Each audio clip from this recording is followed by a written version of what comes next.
Come on, Katie, get that little tiny muffler out of there. It's stuck. Pull it harder.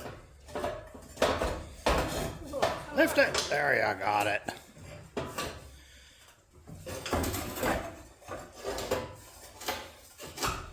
my god, he's getting stuff on everything. Jesus. You're hilarious. Why don't I... What do I have to say? Yay! Put that over there with the other engine. So there's the old beating heart laying on the ground, motor trans, all in good shape, all totally rebuilt, but somebody don't like standards. Hey. Anyway, which way is this going to be easiest? Slide the transmission in by itself or motor trans all at once? Remember now, it's just you and me. We don't have the army of teenage boys to help us and make a mess. I think the transmission first. You think so? I think so, because it'd be too much to hold and bolt at one time. Not that you're holding it. Okay, if you think so, then that's the way we'll go. Okay, so to put the V8 in, we got to pull the original Jeep mounts off the frame, so all that's got to go. So this frame here does not have the piece, the bump stop for that front diff, because it's lifted anyways. It would never have done anything. So if you do have the stock bump stop, it needs to come out.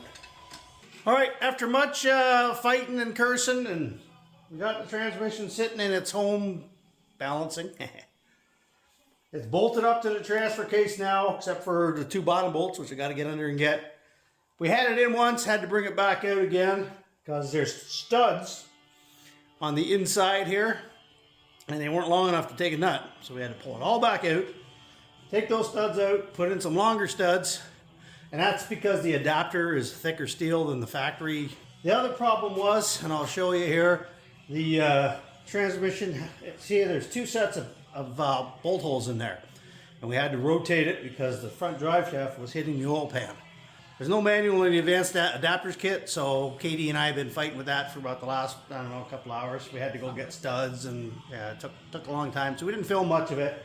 It was, all in all, it wasn't that bad. Just manhandled it onto the end of the transfer case, rotated it till the studs lined up, pushed it the rest of the way. It wasn't nothing technical to it, other than two of the studs need to be changed, and we put all 6 studs in, make it easier to line up. I guess we just got to get the motor ready to get in there. Torque and aero pump. We put our new drive shaft on right there. You can just see it. Distributors in. Now we're torquing down to what? 65. 65. Got our motor mounts on. New spark plugs. These are the XL shorty ones. They're made for headers to give you more clearance. I might have to pick a set of them up for the rat rod because I have a serious clearance issue on number 5 cylinder. Here's that one piece oil pan gasket we got going on. Nice big thick guy. And it's got the inserts so that when you torque it down, they don't squeeze this and squeeze this and then create like a loose spot here kind of thing where it'll leak. One piecer. Best ones they make. We good? 65? Want to check it? Did it click or not? It did. Okay, then you're done.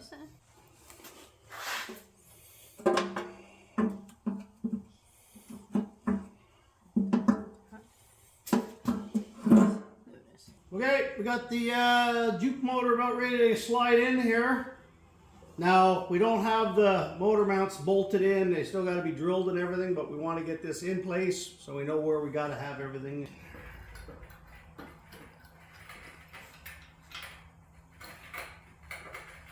All right, we cleared the bumper.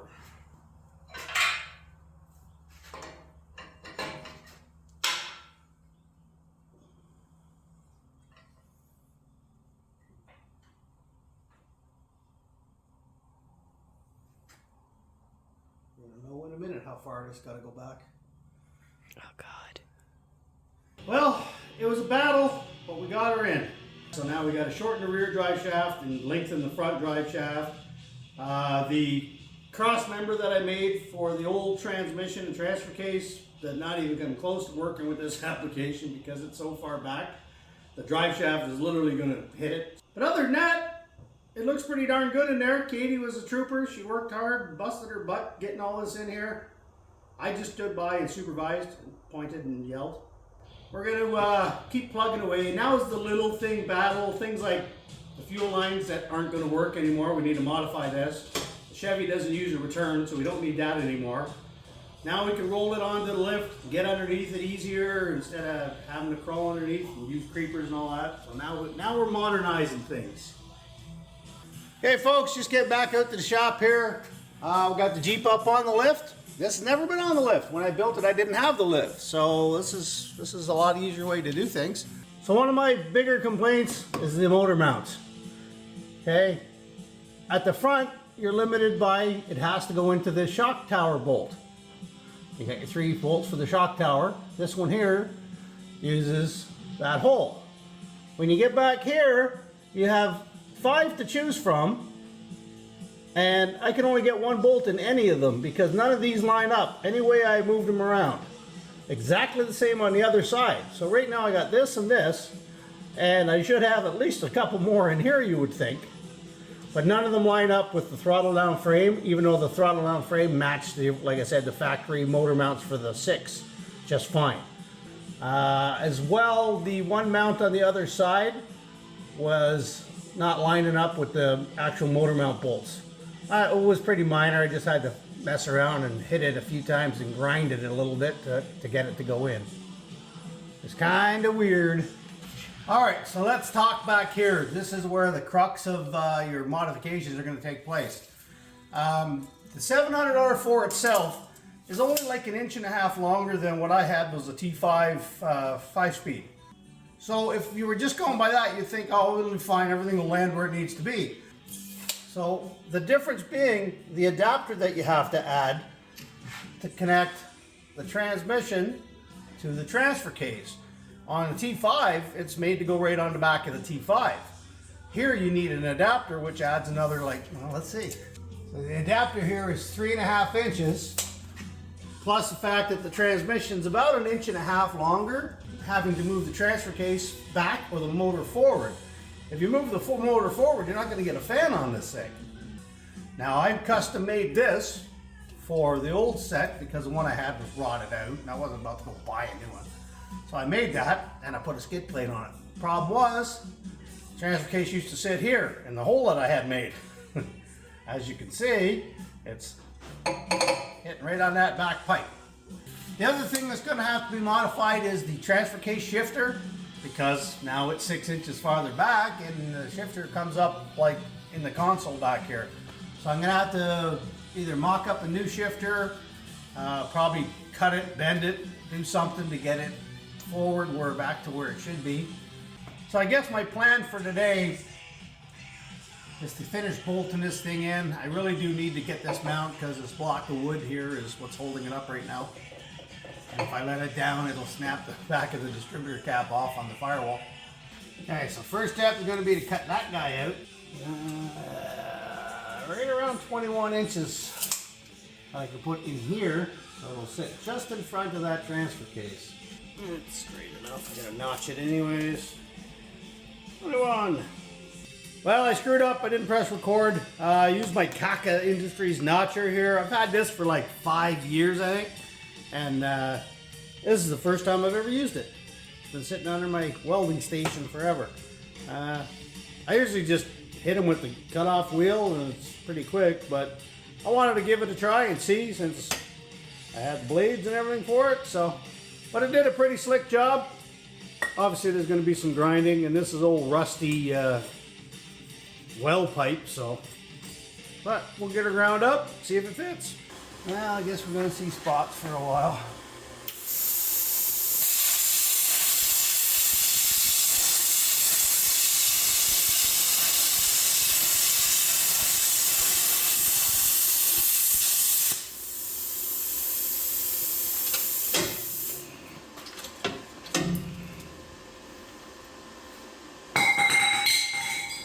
I'm going to end up cutting more off it, so I just chopped it to get that pipe out of my way so that I could push that back to where it's supposed to be. Now we're going to work at getting a straight line.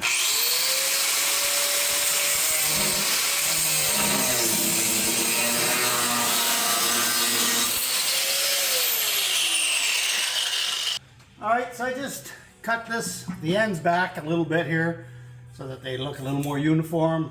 I notched them a bit and rounded off the edges so there's no sharp steel here that a fella could cut himself on later on. And I'm thinking of myself, purely me, that I'm worried about.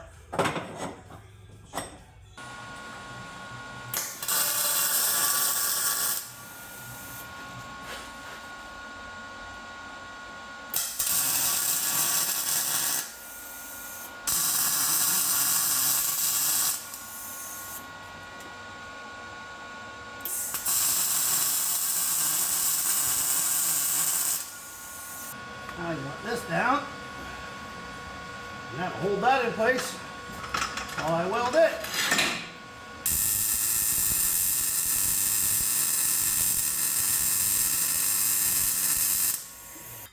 Okay, so this is the mount they give you. This is the distance it needs to be from whatever, and in this case you can see I got almost perfectly 2 inches. So I cut me up a piece like this, I slide that in there, and then I jack it up a bit and it should pop right on. Now I just gotta put in some big honking holes there.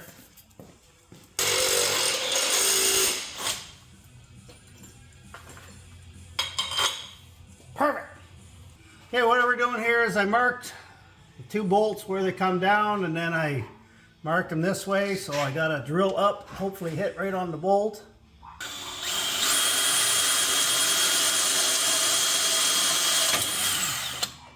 Now the reason I'm cutting these out is because I need to be able to get up and get those nuts.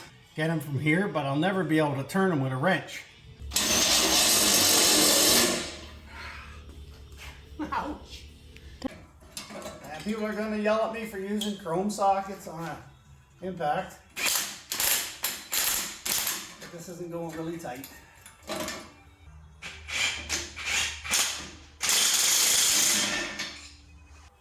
Yeah. Okay, so there's our mount and our custom spacer that we had to put in. Now all I gotta do is lower this guy down. If all my marks are right, where that lands is where I'm gonna weld the sucker. 16.5. 16.5. So my drive shaft is centered. That's kind of important. And now I can weld that in right there.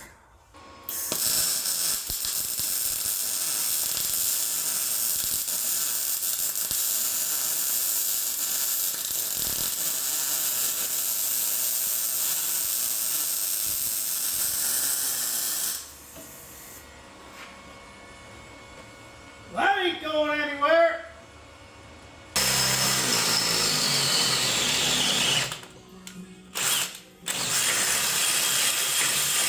Like I said, not a whole lot of drilling, but just enough to annoy you.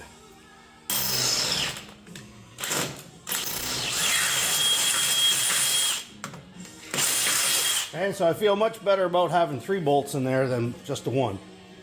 They'll say bolt in, but nothing is ever really a bolt in. Got the fan put on her, front pulleys. Just finishing putting the alternator on. I had to change a pulley. The old alternator that was with this engine was garbage. The bearing was gone in it and it was just singing. So transferred the pulley over. No big deal there. They just unscrew and bolt on. Nothing to that. Alternator's on, wired up. Now we're getting the power steering in place, and of course with headers. That 1 bolt here for this bracket, that never goes in. So you end up having to fart around with a spacer or however you're going to tackle that, if you want that even on there.